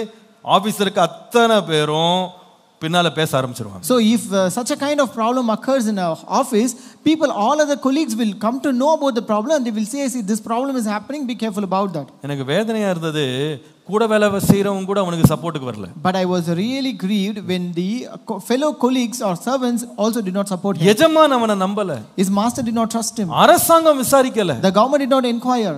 முடிவு என்னன்னா, சிறைச்சாலை அடைக்கப்பட்டு கால்களையும் கையையும் இரும்பிலே அடைத்து போட்டார்கள். So the end was that he was imprisoned and his feet and hands was bound. ஒருவேளை இன்றைக்கு இந்த செய்தியை கேட்டுக்கொண்டிருக்கும் போது நீங்க சொல்லலாம், பாஸ்டர், நான் செய்யாத ஒரு குற்றத்திற்காக, நான் குற்றமில்லாத காரணத்துக்காக இன்றைக்கு நான் அடைக்கப்பட்டிருக்கிறேன். Maybe as you're listening to this sermon, you might be saying, Pastor, I'm also bound because of my sincerity and because of my innocence, a thing which I've not even committed. நான் தப்பு செஞ்சு இந்த வேதனை அனுபவிக்கிறேனா கூட மனசு தாங்கும்.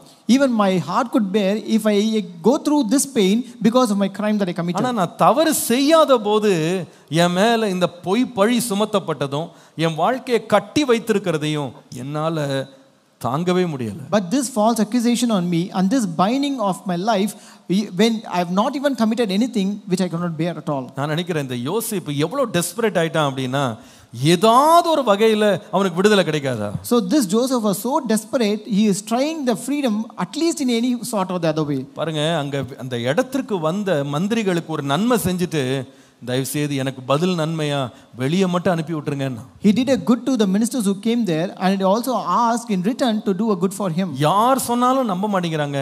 நீங்க மந்திரி போய் நேரா போய் ராஜாட்ட சொன்னா எனக்கு விடுதலை கிடைக்கும். No one is trusting me, but you being ministers, if you go and tell this directly to the king, he may trust me. வேதனை என்னன்னா, தன்னிட்ட நன்மை பெற்ற அந்த மந்திரி கூட யோசேப்பை மறந்து போனான் என்று வாசிக்கிறோம். But we read these ministers who received favor from Joseph also forgot him. அவனை விடுதலையாக்க அவனுக்கு இருந்த எல்லா நம்பிக்கையும் உடைந்து போய்விட்டது. And all the hopes of his freedom was totally shattered. இந்த காலையில இனிமேல் எனக்கு விடுதலையே வராது, எனக்கு வாதாடி பிரயோஜனம் இல்லை, காத்து பிரயோஜனம் இல்லை, நான் நல்லா சிக்கிட்டேன், என்ன எல்லாரும் மறந்துட்டாங்க, கைவிட்டாங்க அப்படின்ற நிலைமையில் நீங்க இந்த செய்தியை கேட்டுக்கொண்டிருக்கலாம். Today, this morning, you might be in a state listening to this sermon where you may say that I'm totally trapped, I'm totally caught, where no one is trusting me and I am totally bound, where I cannot be set free. உங்களை யாருமே பார்க்கல, உங்களை யாருமே கவனிக்கல, உங்களை யாருமே ஞாபகம் வைக்கலன்னு சொல்லி இந்த செய்தி கேட்டுட்டு இருக்கீங்களா? You might be listening to the sermon saying that no one has seen you, no one remembers you, no one even considers you.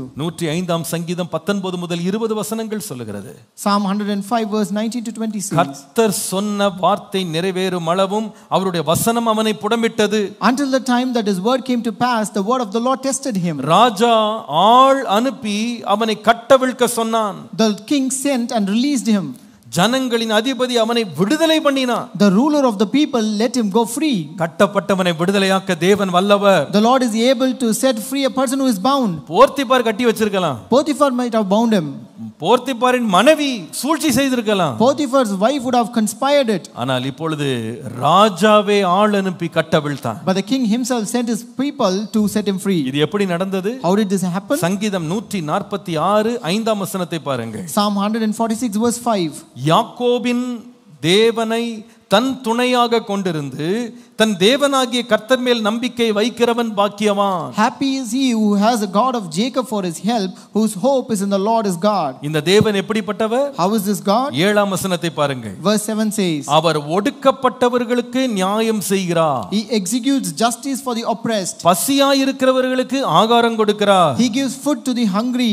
கட்டுண்டவர்களை கர்த்தர் விடுதலையாக்குகிறார். The Lord gives freedom to the prisoners. கட்டுண்டவர்களை கர்த்தர் விடுதலையாக்குகிறார். The Lord gives freedom to the prisoners. Hallelujah. Hallelujah.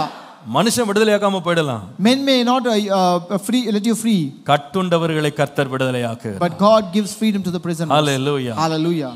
பாருங்க, நீதி நிமித்தம் ஒருவன் துன்பப்படுவானானால், If a person suffers for righteousness, பரிசுத்தத்திற்காக ஒருவன் பாவி என்று பட்டம் சூட்டப்படுவானானால், if a person is branded as sinner for his holiness, எல்லாருமே அவனை கைவிட்டாலும் மறந்தாலும் வேதம் சொல்லுகிறது கர்த்தர் யோசேப்போடு இருந்தார். even though everyone forgot him and forsake him, the Bible says the Lord was with Joseph. அந்த கட்டப்பட்ட நிலை கூட யோசேப்புக்கு தெரியல, கர்த்தர் கூட இருந்து எனக்குள்ள கிரியை செய்றாருன்னு அவனுக்கு தெரியல.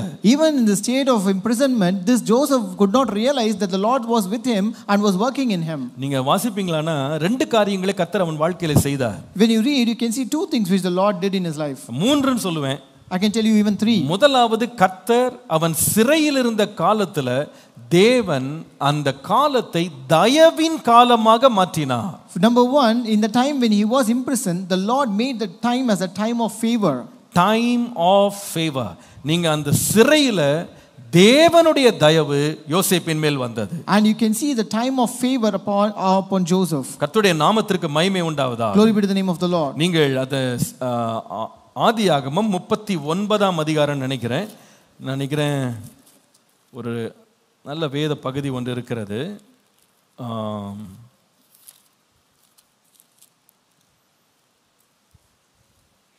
21ஆம் வசனத்திலிருந்து பாருங்க.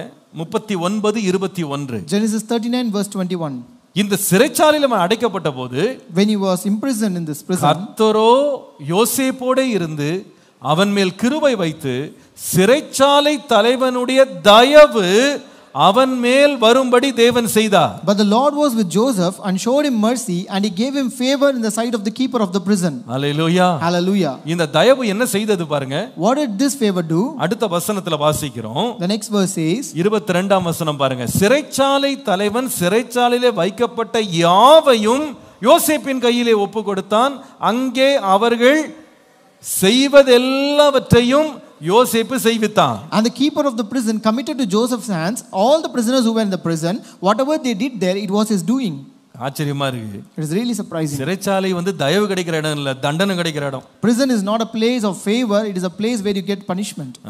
சிறைச்சாலை தலைவன்லாம் ஒரு கைதிட்ட ரொம்ப தயவா நடக்கிறாரு அப்படின்னா நமக்கு நல்லா தெரியும். சிறைச்சாலை தலைவன்ட்ட தயவு காட்டுற மாதிரி பணம் கொடுத்தா எல்லா தயவும் கிடைக்கும். So if the keeper of the prison acts very kind to the person who is in the prison, it means that the way he should be bribed so that he can do so. உலகம் முழுவதும் உள்ள சிறைச்சாலைகள் இது உண்மை. So this is true in all the prisons of this world. ஒரு கைதி பணக்காரனா இருந்தா அவனுக்கு உள்ள போனாலும் சொகுசுக்கு ஒண்ணும் குறைவு இருக்காது. If a prisoner is rich, no matter even if he is imprisoned, he has all the comfort there. உள்ள உங்களுக்கு பிரியாணி வேணுமா பிரியாணி கிடைக்கும், உங்களுக்கு ஏசி வேணா ஏசி கிடைக்கும், டிவி வேணா டிவி கிடைக்கும், உங்களுக்கு ஃபோன் வேணா ஃபோன் கிடைக்கும், கஞ்சா கூட கிடைக்கும். So if you need anything, whatever you want, if you need biryani or AC or phone or even drugs, you can get in that prison. அதனால தான் பாத்தீங்கன்னா பெரிய ஐஸ்வர்யவான்கள்லாம் இந்த சிறைச்சாலைக்குள்ள போகும்போது ஏதோ ஹோட்டலுக்கு போற மாதிரி போயிட்டு வர்றாங்க. That's why great rich people, when they go to the prison, they go as if they are going to a hotel. ஏன்னா உங்களுக்கு தெரியும், because they know கையில பணம் இருக்கிற வரைக்கும் அதிகாரம் நம்ம கையில தான். Until I have money in my hand, I have that authority. ஆனால் யோசேப்பை பாருங்க. But look at Joseph. இவன் கையில அதிகாரம் இல்ல. He did not have that authority. இவன்கிட்ட பணம் இல்ல. He did not have money. இவன் ஒரு அந்நியன் அந்த தேசத்துல. He was a stranger in that land. ஒரு அடிமையாக இருந்தவன். He was a slave. அவனுக்கு யார் தயவு கொடுக்க முடியும்? Who can show him favor? ஆனா கர்த்தர் ஒரு நீதிமானோடு இருக்கிறார். But the Lord is with the righteous. Hallelujah. Hallelujah. சிறைச்சாலையில பிசாசு அடைச்சு வச்சாலும், though Satan imprisoned him, bound him in the prison, கர்த்தர் அந்த சிறைச்சாலையிலே தயவை கொடுத்தார். but the Lord gave his favor in that prison. தேவன் பிரவேசிக்க முடியாத ஒரு இடம்னு ஒண்ணுமே கிடையாது. There is no place where God cannot enter. தேவன் மாற்ற முடியாத ஒரு சூழ்நிலைன்னு ஒண்ணுமே கிடையாது. And there is no situation which God cannot change. நீங்க கடந்து போகிற இந்த சிறைப்பட்ட அனுபவத்தையும் கர்த்தர் உங்களுக்கு தயவாய் மாற்றி தருவார். And this stage of imprisonment that are going through, the Lord is able to change it. கர்த்தர் யோசேப்புக்கு தயவு கொடுத்தது மாத்திரம் இல்ல. The Lord not only gave favor to Joseph. வேதம் சொல்லுகிறது, சங்கீதம் 105ஆம் சங்கீதம் 19ஆம் வசனம், அந்த சிறைச்சாலைக்குள்ள கர்த்தருடைய வசனம் அவனை புடமிட்டது. And Psalm 105 verse 19 says, he was tried by the word of God. Hallelujah. Hallelujah. கர்த்தர் வசனத்தை அனுப்பி அவனை சுத்தமாக்கிட்டார். The Lord sent his word and sanctified him. அவனை prepare பண்ணார். The Lord prepared him. கடைசியா பார்த்தீங்கன்னா, at last கர்த்தர் ஏற்ற காலம் அவனை உயர்த்துறதுக்கு தேவன் ஒரு தடத்தை அமைத்து வைத்திருந்தார். And the Lord set a track for freedom to exalt him at the right time. மூன்று வார்த்தைகள் ரொம்ப முக்கியமானது. Three words are very important. While in prison, he found the time for favor. While in prison, he was tried by the word. While in prison, God set a track for freedom. கர்த்தர் அந்த சிறைச்சாலையில் இருக்கும்போதே தயவின் காலத்தை அவனுக்கு கொடுத்தார். சிறைச்சாலையில் இருக்கும்போதே வசனத்தினால் அவனை புடமிட்டார். சிறைச்சாலைக்குள்ள இருக்கும்போதே அவன் விடுதலைக்காக ஒரு தடத்தை தேவன் அமைத்து வைத்தார். நம்முடைய தேவன் தீமையையும் நன்மையாய் மாற்றுகிறவர். Our God is able to change evil into good. Hallelujah. Hallelujah.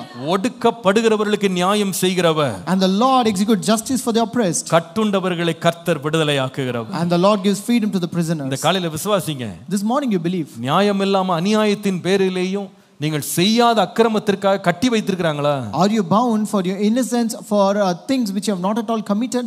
நீங்க இன்னைக்கு தைரியமா இருங்க. You be bold today. ஆண்டவரே என்னை விடுதலையாக்க நீர் வல்லவர். Lord, you are able to deliver me. குமாரன் விடுதலையாக்கினால் மெய்யாகவே நான் விடுதலையாவேன். If the Son makes you free, you shall be free indeed. நான் குற்றம் செய்யாம நான் அடைக்கப்பட்டிருப்பேன். ஆனா நான் விடுதலை வரும்போது தேவன் எனக்கு பெரிய உயர்வோடு விடுதலையாக்குவார். If I am bound for a mistake which I have not committed, then the Lord will deliver me with a great exaltation. பொதுவாக சிறைச்சாலையில இருந்து வெளியே வர்றவங்கள பாத்தீங்கன்னா பரிதாப கோலத்துல தான் வெளியே வருவாங்க. Generally when people come out of prison, you can see them coming in a pathetic situation. சிறைச்சாலையில இருந்து வெளியே வர்றவங்கள யாரும் போட்டோ பிடிக்க யாரும் விரும்ப மாட்டாங்க.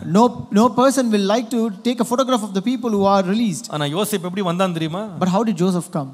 நல்லா ஷேவ் பண்ணி சவரம் பண்ணி நல்ல வஸ்திரத்தை மாட்டிக்கிட்டு ராஜ சமூகத்துல வந்து நின்றான். So he was shaved well, he put on a good clothes and he came into the presence of the king. பொதுவாக சிறையில இருந்து வெளியே வர்றவங்க எல்லாம் முகத்தை ஒளிச்சிக்கிட்டு மறைச்சிக்கிட்டு எங்கேயாவது ஒளிஞ்சு ஓடலாம்னு தான் பார்ப்பாங்க. Generally people who come out of the prison, they always try to hide their faces and be away from the people and run away from the people. ஆனா தேவன் முன்பாக நீதியாய் நடக்கிறவர்கள் சிறையிலே அடைக்கப்படும்போது அவர்கள் கட்டப்படும்போது குமாரன் விடுதலையாக்கினால் அவங்க வெளியே வரும்போது வெட்கத்தோட அல்ல ராஜ சமூகத்திலே நிற்கும்படி தேவனோட முகத்தை பிரகாசிக்க பண்ணுவார். But the righteous people and just people, when they are bound in the prison for things which have not at all committed, then when they are set free, the Lord will make their faces shine before the king. எவ்வளவு பெரியவங்க உங்களை கட்டலாம். No matter how great people may bind you. எவ்வளவு அதிகாரம் உள்ளவர்கள் உங்களை நசுக்க பார்க்கலாம். No matter how great authoritative people may oppress you. நீதிக்கு தக்க பலனை கொடுக்கிற ஒரு நீதி உள்ள நியாயாதிபதி உங்களுக்கு இருக்கிறார். We have a righteous judge who gives justice, executes justice in a right way. காரியங்களை மாறுதலாய் முடிய பண்ணுவார். And he will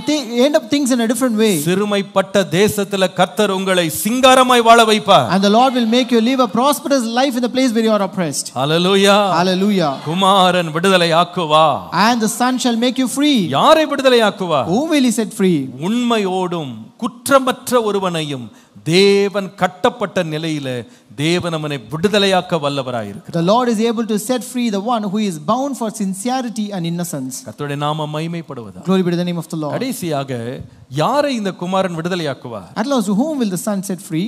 யோவான் 8ஆம் அதிகாரம் 31 முதல் 32 பாருங்கள். John chapter 8 verses 31 and 32. இயேசு தம்மை விசுவாசித்த யூதர்களை நோக்கி, நீங்கள் என் உபதேசத்தில் நிலைத்திருந்தால் மெய்யாகவே என் சீஷர்களாய் இருப்பீர்கள், சத்தியத்தை அறிவீர்கள், சத்தியம் உங்களை விடுதலையாக்கும் என்றார். Then Jesus said to those Jews who believed him, if you abide in my word, you are my disciples indeed, and you shall know the truth, and the truth shall make you free. யூதர்களை பார்த்து சொல்லுகிறார், சத்தியம் உங்களை விடுதலையாக்கும். Unto the Jews he said, the truth shall make you free. ஆனால் அவர்களுடைய பதிலை பாருங்க. But look at their answer. 33ஆம் வசனம். Verse 33. அவர்கள் இயேசுவுக்கு பிரதியுத்தரமாக, நாங்கள் ஆபிரகாமின் சந்ததியாய் இருக்கிறோம், நாங்கள் ஒரு காலம் ஒருவனுக்கும் அடிமைகளாய் இருக்கவில்லையே. They said, we are Abraham's descendants and we have never been in bondage to anyone. விடுதலையாவீர்கள் என்று நீர் எப்படி சொல்லுகிறீர்? How can you say you will be made free? நாங்க யாருக்குமே அடிமை இல்ல. See, we are not bound to anyone. நாங்க ஆபிரகாமின் பிள்ளைகள். We are Abraham's descendants. எங்களுக்கு என்ன விடுதலை? And why do we need a freedom? சத்தியம் உங்களை விடுதலையாக்கணும், எங்களுக்கு என்ன விடுதலை தேவை? And you say the truth shall set us free. Why do we need that freedom? இங்க ஒரு கூட்டம் இருக்குறாங்க பாருங்க. So there is a group here. இவங்க கட்டப்பட்டிருக்கறேன்னு இவங்களுக்கே தெரியல. So they did not realize that they were already bound.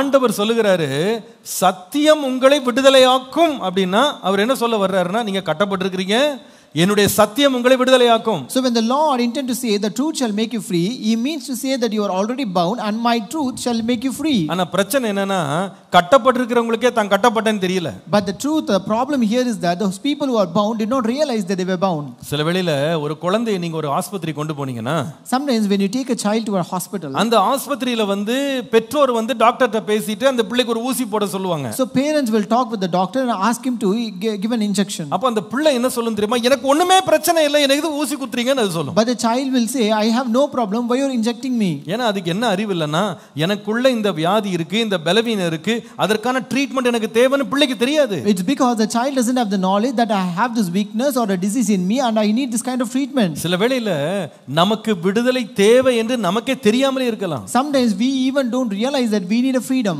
நீங்கள் நியாயாதிபதிகள் 16ஆம் அதிகாரம் 19 இருந்து நீங்கள் வாசிப்பீர்களானால், When you read Judges chapter 16 and verse 19 onwards, இந்த சிம்சோனை தெலைலாள் தன் மடியிலே நித்திரை செய்ய பண்ணி ஒருவனை அழைத்து அவன் தலைமயிரின் 7 ஜடைகளையும் சிறைப்பித்து அவனை சிறுமைப்படுத்த தொடங்கினாள், அவன் பலம் அவனை விட்டு நீங்கிற்று என்று வாசிக்கிறோம். Here this Delilah lulled this Samson to sleep on her knees and called for a man and had him shave off the 7 locks of his head.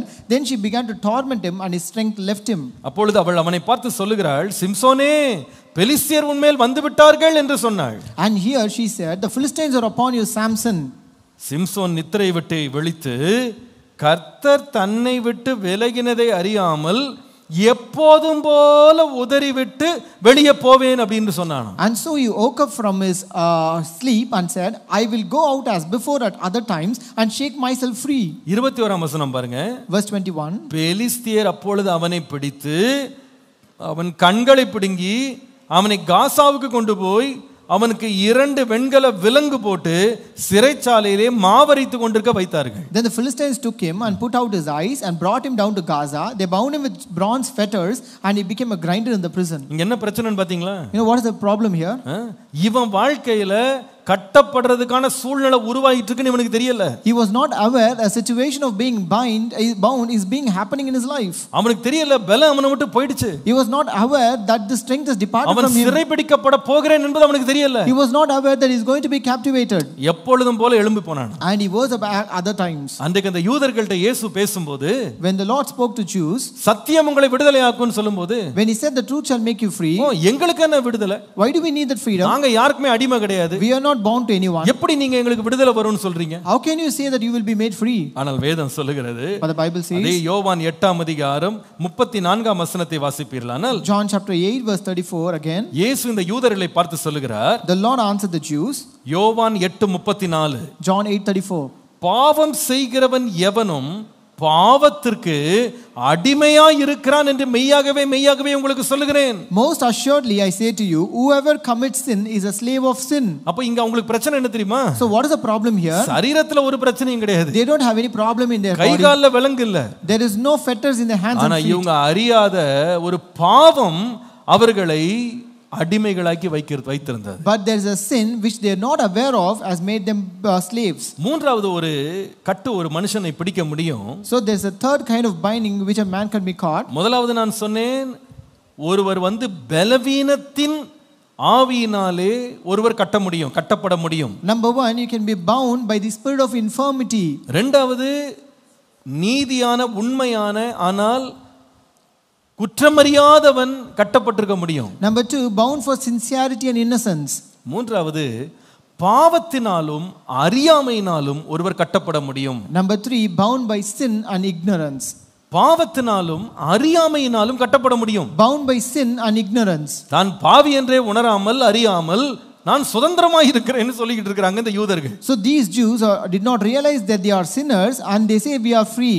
ஆனால் இயேசு அவர்களை பார்த்து சொல்கிறார், but Jesus said, குமாரன் உங்களை விடுதலையாக்கினார், மெய்யாகவே நீங்கள் விடுதலையாகு. if the son makes you free, you shall be free indeed. ஆம் பிரியமானவர்களே, அநேகர் பாவ கட்டினால் கட்டப்பட்டிருக்கிறோன்னு அறியாமலே நாங்க சுதந்திரமா இருக்கோம்னு பேசிட்டு இருக்காங்க. Many people are not aware that they are bound by the binds of sin and they think that they are free. நீங்கள் அப்போஸ்தலர் நடபடிகள் 8ஆம் அதிகாரம் 18 முதல் 23 வசனங்களை கவனிப்பீர்களானால், when you read Acts chapter 8 verses 18 to 23, அங்கே சீமோன் என்கிற ஒரு மனுஷன் அப்போஸ்தலரிடத்திலே வருகிறான். here you can read about a person named Simon who came to these apostles.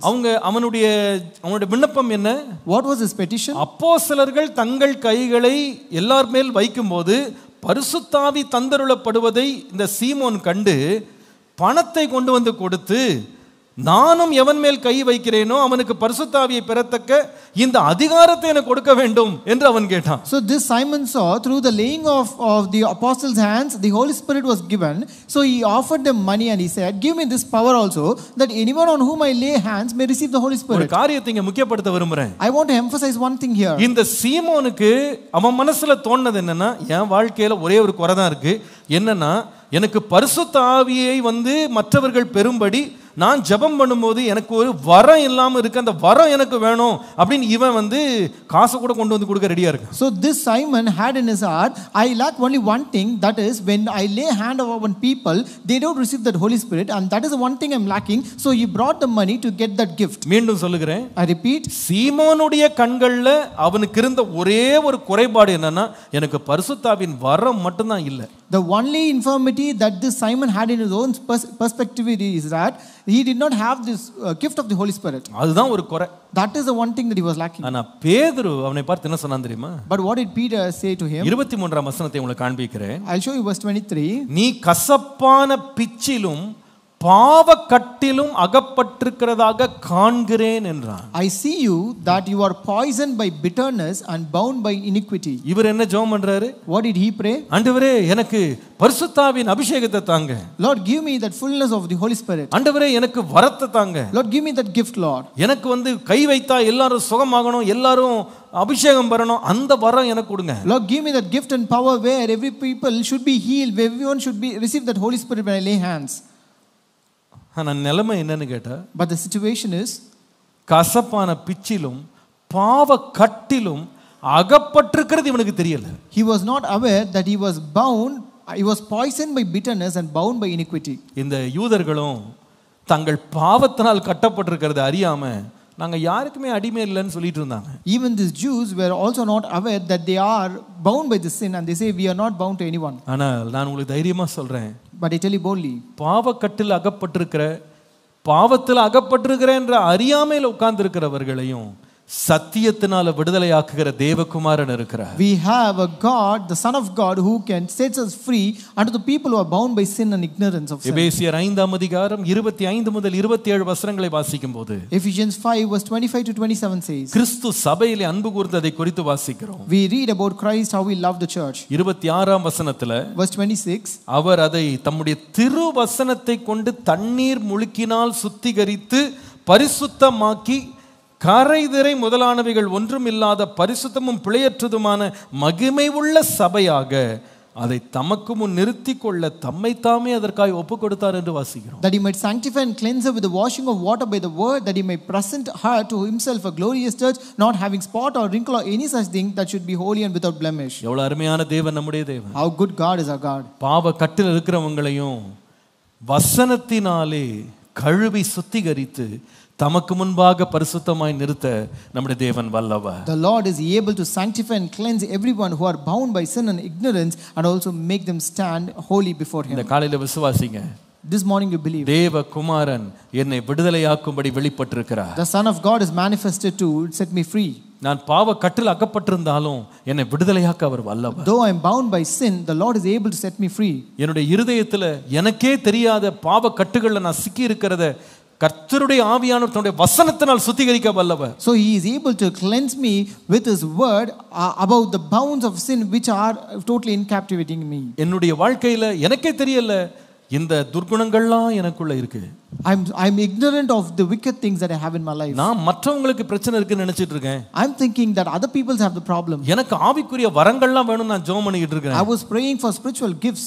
ஆனா எனக்குள்ள இந்த பாவக்கட்டு இருக்கே, But I have this bound of sin. இந்த கசப்பான பிச்சை எனக்குள்ள இருக்கே, I have this bitterness in me, நான் அறியாம இருக்கிறேன். and I'm unaware of it. ஆண்டவரே என்னை விடுதலையாக்கும். Lord, deliver me, Lord. இந்த கர்த்தருடைய ஆவியானவர் இயேசுவின் மேல் அமர்ந்தது கட்டப்பட்டவர்களை விடுதலையாக்கும்படி. Today the Spirit of the Lord came upon Jesus to deliver the captives. கர்த்தருடைய நாமம் மகிமைப்படுவதாக. Glory be to the name of the Lord. அந்த குமாரன் விடுதலையாக்கினால் மெய்யாகவே நாம் விடுதலையாவோம். If the Son makes us free, we shall be free indeed. விசுவாசிக்கிறீர்களா அதை? Do you believe that? எல்லாரும் எழும்பி நிற்போமா தேவ சமூகத்துல? Let us all stand up in the presence of என்னை God. விடுதலையாக்குகிற உம்முடைய கரத்திற்காக நன்றி. Lord, thank you for your hand that is going to deliver me, என்னை Lord. விடுதலையாக்குகிற உம்முடைய கரத்திற்காக நன்றி. Thank you for a hand that is going to set me free, Lord. என்னை விடுதலையாக்குகிற உம்முடைய கரத்திற்காக நன்றி. Thank you for a hand that is going to set me free, Lord. நீர் கரத்தை நீட்டி என்னை விடுதலையாக்க வல்லவர். Lord, you are able to stretch your hands and set me free, Lord. நீர் விடுதலையாக்க போதுமானவர். Lord, you are sufficient to set me free, நீர் Lord. விடுதலையாக்க வல்லவர். You are able to set me free, Lord. இன்றைக்கு உம்முடைய முகத்தை நோக்கி பார்க்கிற ஆண்டவரே, Lord, today I look at your face. இன்றைக்கு என்னை விடுதலையாக்கி தேவன் சுதந்திரமாய் நடக்க பண்ணுகிறதற்காய் நன்றி. Lord, thank you that you're going to set me free and let me walk in freedom, Lord. Hallelujah. Hallelujah. என்னுடைய பலவீனத்தின் கட்டுகளை அவிழ்த்து என்னை விடுதலையாக்குகிறதற்காய் நன்றி. Lord, thank you that you're going to, Lord, loosen the bounds of the spirit of infirmity in me, Lord. பாவத்தின் கட்டுகளை அவிழ்த்து ஆண்டவரே என்னை விடுதலையாக்குகிறதற்காய் நன்றி. Lord, thank you that you're going to remove all the bounds of sin in me, Lord. என் உண்மையினால நான் பொய்யாக பழி சுமத்தப்பட்ட பொழுது கூட என்னை விடுதலையாக்குற உம்முடைய தயவுக்காக நன்றி. Lord, thank you for your favor that you're going to, Lord, deliver me from, Lord, all the false accusations upon me. Hallelujah. Hallelujah. விடுதலையாக்குகிற தேவனை கரங்களை உயர்த்தி ஸ்தோத்திரம் பண்ணுவோம். Raise your hands, you're going to deliver us. நல்ல விடுதலையோடு ஸ்தோத்திரம் பண்ணுவோம். Praise God with the deliverance. Kumaran விடுதலையாக்கினா If the Son makes you free, மெய்யாகவே விடுதலையாவீர்கள். you shall be free indeed. வாயை திறந்து சொல்லுங்க, நான் மெய்யாகவே விடுதலையாவேன். Open your mouth and say, I will be free indeed. மெய்யாகவே விடுதலையாவேன். I shall be free indeed. மெய்யாகவே விடுதலையாவேன். I shall be free indeed. முழுவதுமாய் விடுதலையாவேன். I will be free completely. ஓ ரபந்தல ரபதல பக்கபல ரஷந்தலரியா. ஓ நீர் கொடுக்கிற விடுதலைக்காக ஸ்தோத்திரம். Lord, thank you for the freedom that you have நீர் given, கொடுக்கிற Lord. விடுதலைக்காக ஸ்தோத்திரம். Thank you for the deliverance, Lord. நீர் கொடுக்கிற விடுதலைக்காக ஸ்தோத்திரம். Thank you for the deliverance, நீர் Lord. கொடுக்கிற விடுதலைக்காக ஸ்தோத்திரம். Thank you for the deliverance, நீர் Lord. கொடுக்கிற விடுதலைக்காக Thank you ஸ்தோத்திரம். for the deliverance, நீர் Lord. கொடுக்கிற விடுதலைக்காக Thank you ஸ்தோத்திரம். for the deliverance, Lord. நல்ல விடுதலையோடு ஆவியில நிறைந்து கர்த்தரை ஸ்தோத்திரம் பண்ணுங்க. Keep praising God. நல்ல ஸ்தோத்திரம் பண்ணுங்க. Keep praising God. ஸ்தோத்திரம் பண்ணுங்க. Keep praising God. ஸ்தோத்திரம் பண்ணுங்க. Keep praising God. ஸ்தோத்திரம் பண்ணுங்க. Keep praising ஓ ரபந்தல ரிபதல பக்கபல ரஷந்தல ரிபதல பக்கபல ரஷந்தல. நன்றி ஆண்டவரே. Thank you, Lord. நன்றி ஆண்டவரே. Thank you, Lord. நன்றி ஆண்டவரே. நல்ல பிதாவே, இந்த காலவேளையிலே எங்களுக்கு தந்தமுடைய வார்த்தைக்காக நன்றி. Our good Father, we thank you for a good word that you have given this morning. நிச்சயமாகவே நீர் எங்களை விடுதலையாக்கும் போது நாங்கள் மெய்யாகவே விடுதலையாவோம். Lord, truly when you set us free, Lord, we will be free indeed, Lord. இந்த மாதம் எங்களுடைய சபையில, எங்களுடைய வீடுல, எங்க குடும்பங்கள்ல, எங்களுடைய தனிப்பட்ட வாழ்க்கையில ஒரு பெரிய விடுதலையை நாங்கள் காணும்படி தேவன் செய்ய போகிற கிரியைக்காக உமக்கு ஸ்தோத்திரம். Lord, we thank you that we're going to experience a great deliverance and freedom in our life, in our houses, in our workplace, in our ministry and our church this month, Lord. பலவீனப்படுத்தும் ஆவியினாலே கட்டப்பட்டிருக்கிறவர்களை தேவன் விடுதலையாக்குகிறதுக்காக ஸ்தோத்திரம். Lord, thank you that you're going to set free those who are bound by the spirit of infirmity, Lord. குற்றம் செய்யாமல் நீதியாக நடந்தவர்கள் தங்களுடைய உத்தமத்தின் நிமித்தம் கட்டப்பட்டிருப்பார்கள், ஆனால் நீர் இறங்கி அவர்களை விடுதலையாக்குகிறதுக்காக ஸ்தோத்திரம். Lord, thank you, Lord, that you're going to descend and set free those who are bound for sincerity and innocence, Lord.